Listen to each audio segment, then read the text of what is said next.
Kislánykorom óta azt nézem, hogy édesanyám független nőként épít egy vállalkozást.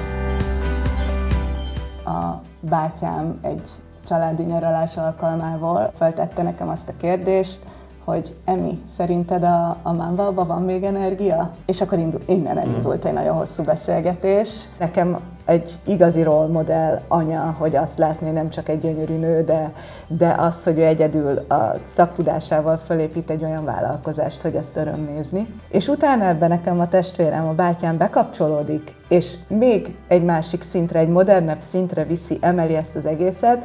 Nem volt kérdés, hogy itt igent mondasz egy ilyen felkérésre. Én kicsit mindig távol maradtam ebből a családi. Sok rétű ez az egész, mert lehetett volna, hogy bekapcsolódok, kreatív vonalat vinni, stb. És valahogy mindig az volt, hogy nem, nekem megvan a vonalam, de amikor egy olyan projektre kér föl, vagy kérdez meg, hogy van-e kedvem hozzá egy olyan emberrel, aki ráadásul a legjobb barátnőm, lehetetlen volt azt mondani, hogy nem. Rengeteg izgalommal és kérdéssel jár, de ez csak előre, és csak azt lehetett erre a válasz, hogy igen, és a legnagyobb boldogsággal, de persze ott van az, hogy teljesíteni kell, és innen indul el a munka, mert most amire igent mondunk, az éppen az, hogy egy kozmetikai márkával elindulunk, ami rengeteg ablakot nyithat még ki nekünk,